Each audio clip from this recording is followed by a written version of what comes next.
Hey, and welcome to Chicago Beer Pass. This week, Nick and I talked about the Brewpub Shootout and drinking some Canadian whiskey. All that and more on this week's episode.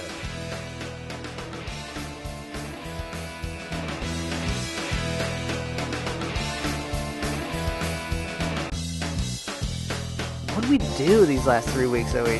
What'd you make it to? Yeah, because, you know, just got a cork locked out, boop, it just flies like fucking 10 feet. We're like, yeah, let's do it. The legend, Mr. Pete Crowley. I love Pete Crowley, man. How's that beer? It's what you think it is. It'll be like the stuff you hear. You ever go to, every time you go to Floyd's, all the music sounds like this. Raw, raw, raw.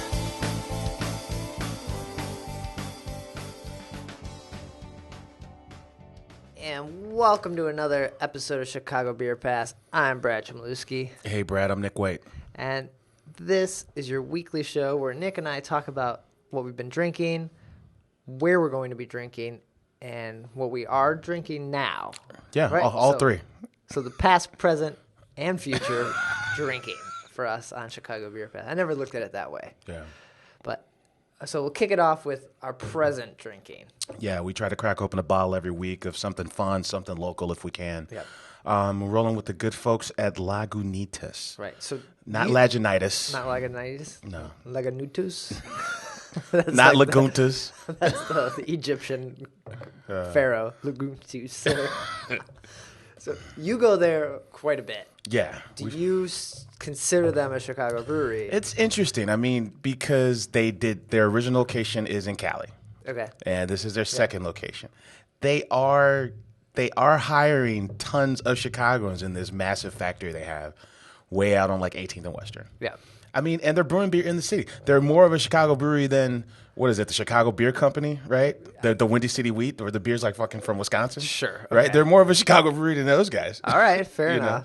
So- Whenever I think Lagunitas, I still think West Coast. Yeah, I think Petaluma. Mainly because they haven't let me go in there because they're always closed when I show up. They got some wacky hours. Yeah, it is the largest brewery in the history of Chicago. Yeah. Yeah, so it's a big place. So we're drinking their undercover. It's just undercover ale, right? Yeah, Undercover Investigation Shutdown Ale. Okay. 9.5%. It looks like it was brewed to celebrate what they call the St. Patty's Day Massacre, where they were throwing a party, and then the party was interrupted by some undercover cops. Okay. Yeah, and it looks like this. There's a little story on here that says they dedicate this to the world's would-be astronauts. And they said once that the reason they do that is because the cop that busted them, they were like, "Hey man, is this what you want to do? Is put like all these small businesses out of business? Yeah. You know, is just you want to bust people that are trying to make a living?" He's like, "What is this? What you wanted to be when you grew up?" And he was like, "No, man, I wanted to be an astronaut." Yeah. Yeah. So That's a rough thing to say. This is what you want to do? Well, no, but it's my job now. Right. And so sorry. It's like yelling at the people that give you parking tickets. Is this what you want to do? No, but it's my job. Like I can't. I don't want to give you a ticket. I don't want to get a ticket. If I don't give you a ticket, I don't have a job. two sides of Yeah. it's every way of looking at it, right? Yeah. So this is 9.5% American Strong Ale. Oh, I thought it was a Limited IPA. release. Is it an IPA? No, I don't know. I don't know what this is. I think we've talked about this before, Yeah. although we do enjoy Lagunitas beers. Yeah.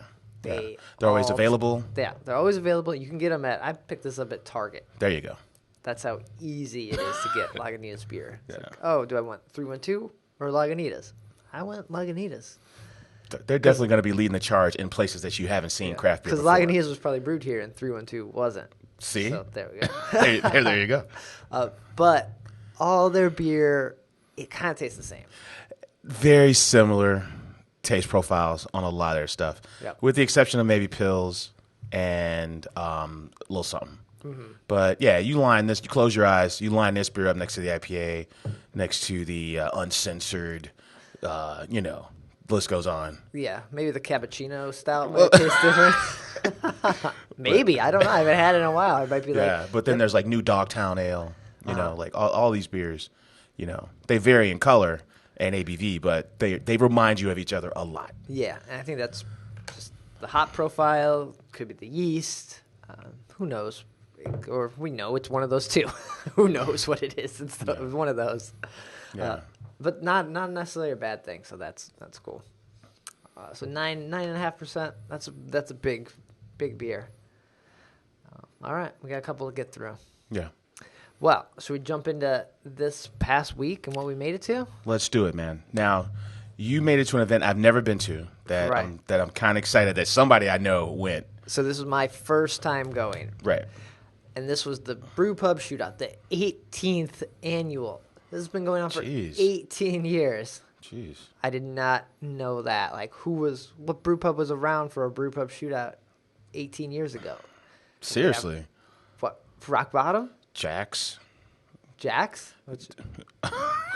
don't know where that came from. Jack's? No, the Tap and the Growler. It's called Jack's Tavern now. It's on Jackson. Okay. But it used to be called the Tap and the Growler, like way before my time. Right. So we had Goose Island and Rock Bottom, maybe. I don't know when Rock Bottom came. Oh, I wonder who won that. Goose Island, maybe. It was a draw. Yeah, it's like the quick draw shootout. Everybody wins. There's only fucking 3 breweries.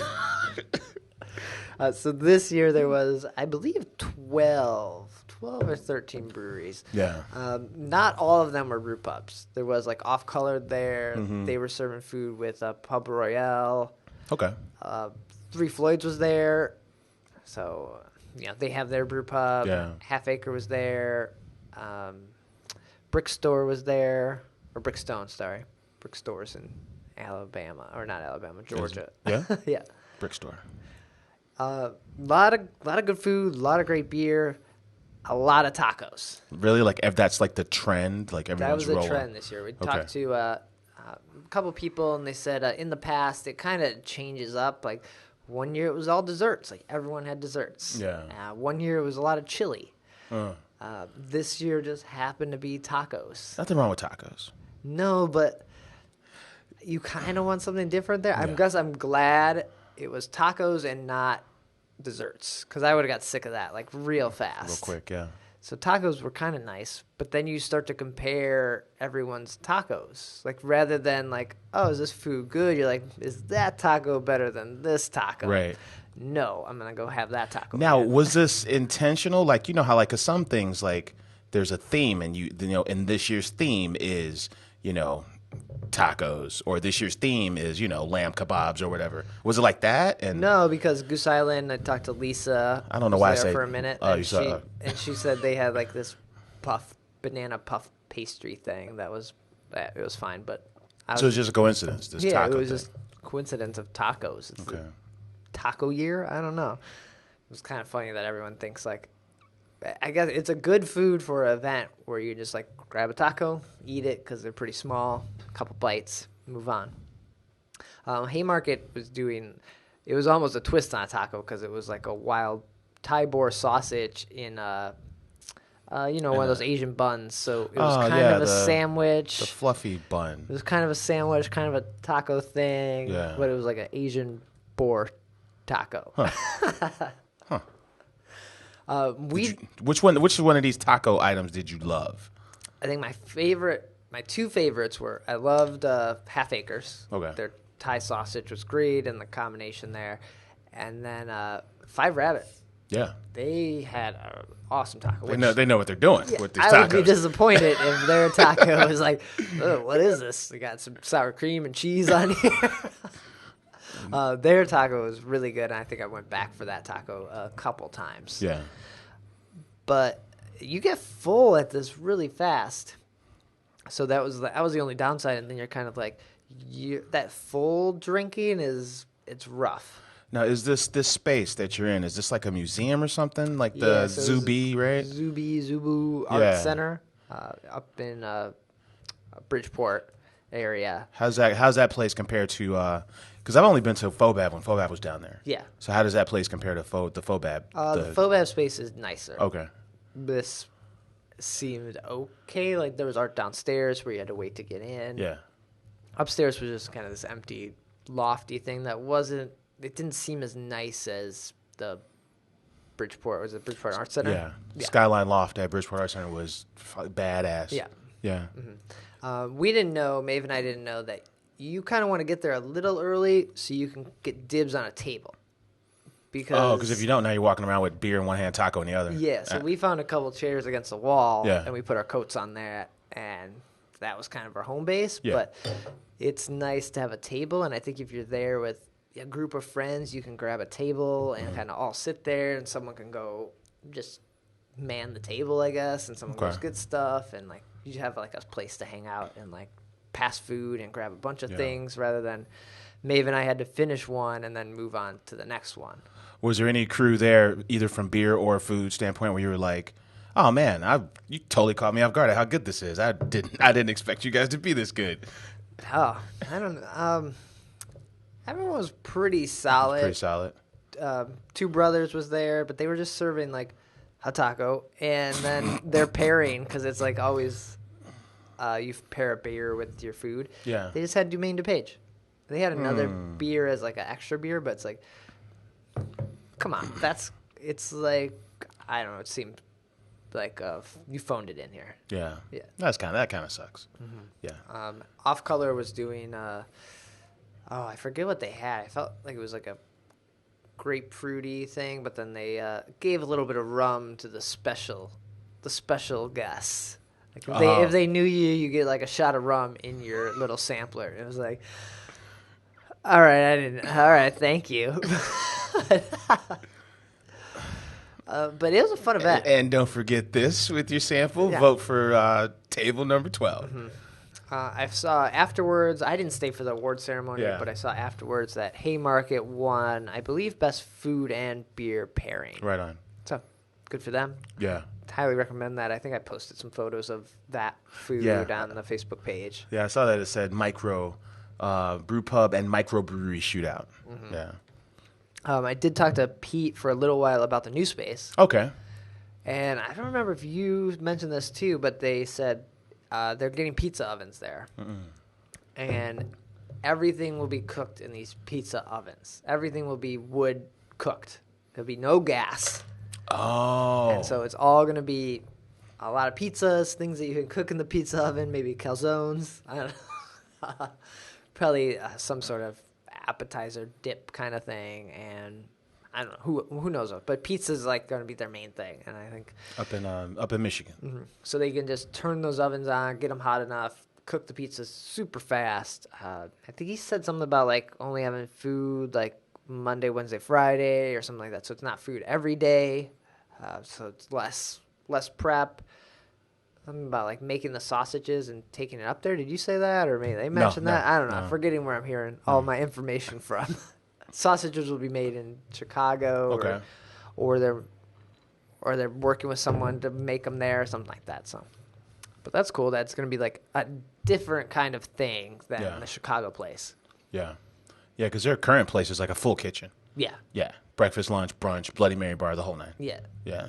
And I think they want to maybe focus more on the beer and probably the packaging up there and like that. Yeah, that's true. It's like, hey, we'll have something, but it's not really. You're not really here for food. We're really here, but they also want to like. They're all working there, so they want to be able to eat too. So there's probably like that thing. Like you can't always be like it's far away, so you got to drive somewhere else to get food and pick up food and all that kind of thing. So I hear that. So excited for that. But the Brewpub Shootout, I think it was fun, and I think being part of the Chicago Beer Society and getting tickets, definitely do that. Was it like the best event? That's rumblings on the World Wide Web that it's the best event in the city. Yeah. Yeah, I don't know. I don't know about that. I would say no. Okay. It's not the best event. I do like the Beer Fight Alley Fight. That is the same kind of event. It's like a mini Brewpub Shootout. Right. It's like beer, food, and art. Yeah. Yeah. So it's very similar. Mm-hmm. But not to say you shouldn't go to it at least once, check it out. It was still fun. Okay. Very cool. That was really what I did. Okay. I think afterwards we went to Geek Bar and played some games and hung out there for a little while. But other than that was my Saturday night. Yeah. Now I haven't been to Geek Bar. Where's Geek Bar? Geek Bar is like almost next door to Peace. Oh, okay. So easy to get to. How about you? You making anything this past week? I went to one event, man. The Collingwood folks were in town. Collingwood is a Canadian whiskey, and they're in town. the crew behind Collingwood is Brown Bowman. So apparently they own like a ton of brands, right? They own like Jack Daniels, let's see, Woodford Reserve, just to name a few. And, they got this new whiskey out. It's relatively new, a few years old, called Collingwood. Collingwood is a Canadian whiskey named after like a particular region in like, I guess that'd be Eastern Canada, right? Oh, cool. Like just north of Toronto, right? That kind of thing. Yeah, and they're like, yeah, come out and try this whiskey. So I actually had they had a 21-year-old whiskey that they lost in the warehouse, right? They lost the barrels and they accidentally aged it for 21 years. Okay. So we had that before. They sent a sample of it out, and we weren't too crazy about it. I don't know if maybe it's our palate, but we just thought it was just way too much oak for us. Way too much oak. I mean, it's whiskey, so I was gonna say it's way too boozy, but it's way fucking too whiskey. much whiskey. Way too much whiskey in this whiskey, but definitely like super oaky. Okay. But their product, their mainline product, is like a 6-year-old whiskey. And what I learned, I didn't know much about like what makes it different from like American whiskey. So American oak, it has to be like 51% corn. It has to be a fresh barrel. Okay. New oak. Their whiskey is actually aged in previously used Jim Beam barrels. Huh. And then the Canadians, they have a little less restriction on what can go in whiskey. So sometimes, they're blending it with like, some of their favorite wines, just small percentages. Like there's this 9% that you can play with. So you can put like sherry in it. You can put like, you can That's put. weird. 9%, you can put anything you want. Kool-Aid. You just want to throw some ginger in there. Hot sauce. No. Hot sauce. I had 9% hot sauce. Right, like you got this 9% window that you can play with. Is what she's saying. I'm like, that's different. But like when it's not a new barrel, I think it lends itself to like a softer finish. Right? Okay. And then they once it's out the barrel, they age it on these toasted maplewood staves. To further they just kind of run it like just let it sit on. Get that wood. real Canadian flavor, that maple. Exactly. Yeah. Like, these Canadians, man, they got the maple. There's so much maple that it's like I don't know. It's on their flag. The maple leaf is on the nation's flag. If it's an export, it's gotta taste and smell like maple. Yeah, or bacon, Canadian bacon. Yeah.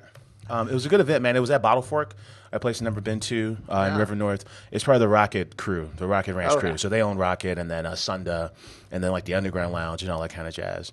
And so the guys there making cocktails for this whiskey. We talked a lot about Canadian whiskey, and we had some cocktails. And cool, man. I'm actually looking forward to like getting up there, maybe learn a little bit more about it. They said that the Canadian Mist is on their label, which is another Canadian whiskey that I've never had. That's a whiskey. It's not like a. It's not like an Arbor Mist. Is it wine? What is Canadian Mist? I know Arbor Mist. What Canadian Mist? I'm pretty sure is a whiskey. All right. Is it a wine? Like, is it Arbor Mist is like a wine cooler? Is it a whiskey cooler? Right. Is it? Yeah. Wow, is it that could be pretty good. Like, is it for like whiskey cocktails? What the hell is Canadian Mist? Canadian Mist. Canadian Mist is a whiskey. Okay. All right. I like my idea better. Yeah, it's a blended Canadian whiskey. Yeah, you had me there for a second. It's like I've never had it. They said they do 1.3 million cases of Canadian Mist a year. Okay. That's their top brand, and they were looking at something. So like Crown Royal is like their arch rival. It's like Yankees, Mets kind of thing, right? Cubs, Sox, like that's their arch rival in Canada, right? So they wanted to make like a top shelf brand. If you look at the bottle, it's shaped. It's got that square, stumpy shape, just like the Woodford Reserve barrel. So the whole idea was to make a whiskey that was kind of like comparable to that. And that's the Canadian Mist? Comparable to, no. Canadian Mist is their top selling brand. Okay. That's, that's their... But the Collingwood is their top shelf, their top shelf whiskey that compares to the top shelf offerings from Crown Royal. Okay. But not Crown Royal itself. Correct. But it's not Crown Royal. Okay. Yeah. What's Crown Royal's? Crown Royal is like the original Canadian, probably the most popular Canadian whiskey. Okay. Yeah. And it's just like, that's their competition. Okay. Yeah. But Crown Royal has other whiskeys in that family? Yeah, they got different variants. Like fruit variants, and then Okay. I was at Benny's today. I was picking up like some cream liqueur, and there's a Crown Royal in the glass shelf, like with, they got like Macallan 18 year, and then they got like this Crown Royal Reserve. Really? Yeah. Okay. So there's different levels of Crown Royal. I think the one we know is in a little like sack with the little purple, the little purple satchel. Yeah, the little magic like pouch you get with it. I don't know what you do with that pouch afterwards. Like, yeah, man. I just know a lot of people maybe put barrettes or something in them. I don't know. Keep your dust for magicians. Yeah. So. All right. That's all I did. I hung out at that's all I did for beer events. I did hang out for Chicago Restaurant Week. I went to GT and Oyster. Fantastic place. I like that place. Yeah. Really good place, man. Got a nice little prefix. And the food was fine. The wine was fine. Okay. But dude, they're selling local beers, man. Which is awesome. Your Metropolitans, your Half Acres, your Lagunitas, Pills for like $9 a pop, man. Wow. For like a 12-ounce. I'm like, dude. $9. I thought we were trying to get away from that. I could see if you brought the beer in from Belgium, or hey, it's from the brewery in California, the family brew. They made this beer like fucking 6 miles away, man. It's a Pilsner. Like, why is this beer $9? And the entire list was $9. It blew me away. So that's kind of nuts because Metro is not getting that markup. Exactly. Like that's just straight up markup for them. Yeah. So I wonder if it's higher because it is restaurant week, so they know that people are like, all right, we got a cheap menu, jack up the booze. Which, booze drives a lot of profit at restaurants, right? Interesting. So, but yeah. Speaking of Metro, did you see that sweet photo they posted on Twitter and Facebook? How rad is that? The truck? The truck? So I guess it's like a Windy City truck, right? Yeah. Yeah. And it's like the Metro robot. It looks like he's shredding the truck, the delivery truck. And you see a bunch of cases of Metro beers behind it. That's cool. I've seen a Half Acre one for a Akari Shogun, and up to this point, that was the coolest one I've seen until I saw that one. This one, wow! Like I'm gonna take a photo when I see that robot down the street. looks great. Yeah. Check out their Twitter if you haven't seen that. I might have retweeted on ours, but not sure on that. I will after this. But so those are events this past week. Yes. All right. I feel like a respectable showing. Yeah. All right. Should we jump into this coming week? Yeah, let's see what we got here. We can start with the 28th, which looks like Thursday. You good with that? All right. Yeah, not a Saturday like I thought. No, I was not a month Saturday. ahead. February 28th might be a Saturday. Yeah. We got the Samuel Smith Tap Takeover. So Sam Smith is the vintage Yorkshire, England brewery. Yeah. They're taking over taps at Sheffield's. There's going to be like a full swag bag giveaway and maybe like 7 or 8 old English beers. Okay. Yeah. And they do English browns and English red. It's just kind of. Yeah, English brown, English red. There's a stout. Classic styles, I guess. Yeah. Okay. Also on the 28th is a tap takeover for Avery at Timothy O'Toole's. Okay. Timothy O'Toole's is right downtown, like walking distance from Navy Pier. And I haven't been to Timothy O'Toole's in forever. It's been a while. They say they're a unique space, man. They're the number one account for Floyd's, for Founders, for Sam Adams, New Belgium. The list goes on and on. Stone. They're the number one account locally for those brands. But then when St. Patty's Day rolls around, they're moving 60 kegs a day of fucking Miller Lite. They should probably get us out there, invite us over for on location, see what they're doing. I'd be down for that. Yeah. Those guys are cool as hell. This is they got 10 beers from Avery. These are 5-ounce flights. You can get a gift bag, keychain, sticker, koozie, all that jazz. Everyone gets that when they buy the flight. Nice. Okay. Yeah. I haven't had many Avery beers in a while. I tend to drink a lot of local stuff, not because we do the show, but because I want to support the friends at all these breweries here. So I haven't had a lot of Avery beers. It totally makes sense. In the past, I've really liked Mustafali's is a fun beer. Their IPA is cool because it's I don't think it's it was a lot more malt forward, I think. Okay. That's what I was trying to get out. Yeah. Fair enough. Okay. So that's on the 28th. Nice. Okay. Anything on what's that, Friday the 29th? No, nothing on Friday, but on Saturday, it looks like the 5th annual Chaos Stout and Chilli event. All right. Chaos is the Homebrew Club on the north side, right? Correct. Okay. So they're starting at 6 p.m. They're going to midnight. And what this is it's almost like a promo tool for you to try out the membership. So if you want to go, then you can pay $35 for a 45-day membership. Okay. And then you get to enjoy all these beers. And some Chaos grads include the guys from Vice District. And Gary Gully was part of that. Gary Gully's from Chaos. BJ Pitchman from Forbidden Root. Okay. Root. And previously of Spiteful. Yeah. Yeah. He was affiliated with those guys for a long time. Yeah, one of the premier homebrew clubs in the city. You know. Nice. Okay. Yeah. So that's 6 p.m. to midnight on Saturday the 30th. Also on Saturday the 30th, I don't know if you heard of this brewery, but it's a brewery called Metal Monkey Brewing. They're having their grand opening way out in Romeoville. No, me either. I looked them up, and then there's the photos of the guys are online. I'm still guy. not familiar. This feels like the guy you told that story where your friend sold that Dark Lord. Not Dark Lord, the Bourbon County Stout. Yeah. He sold a bottle of Bourbon County Rare to a guy who had just purchased the brewing equipment from Goose Wrigley. Yeah. Yeah, and he's like, I can't tell you. But he rolled up in like a real expensive car. Oh, dude, he rolled up in the same car that Iron Man drives, like that Audi, you know, Okay. with the steering wheel, like more. So I feel like this guy would invest, because he's not working there, but he would invest in a brewery called Metal Monkey. What was it? Metal Monkey and what? Metal Monkey Brewing. Metal Monkey Brewing. Like, who are these guys? Like, they're Romeoville, and they're going to have a grand opening party at 11 a.m. on Saturday. Yeah, they'll have like pizza trucks, like Chicago Pizza Boss will be there, that kind of thing. And Romeoville is like, it's like a west west suburb. Like deep southwest burbs. Like Bolingbrook. Ish. Yeah. Exactly. Bolingbrook, Naperville, Romeoville, they're all over there. I think I worked at Hollywood Video in Romeoville for a little bit. No kidding. Yeah. Romeoville and Joliet. Yeah, like back to back. Yeah, okay. All right, that's Saturday. And then we have to go back. We go to Tuesday, which is February already. Yeah, all right. Next Tuesday, February 2nd. All right, we'll be here recording. We'll be here recording. And then Link's Tap Room, which we shot on location there. Yeah. They're doing a Groundhog's Day event. Oh, is that Groundhog's Day? February 2nd, Yeah. They're going to be showing the Bill Murray movie, Groundhog's Day. Okay. On all the screens, and they're going to have a founders event. So a lot of cool founders backstage stuff. Blushing Monk, which I really like. Project Pat, which is their IPA they aged in the CBS maple barrels. Okay. Curmudgeon, Mosaic Promise, Dark Penance, which is a black IPA. Yeah, and a lot of other fun stuff on a Tuesday night in Wicker Park. All right. Maybe I'll have to roll over there after we record next week, because I do like Groundhog Day, the movie. Yeah. Not the day, actually. Like the day's dumb. But the movie is great. I have to see it. I don't think I've seen it. What? Yeah. What?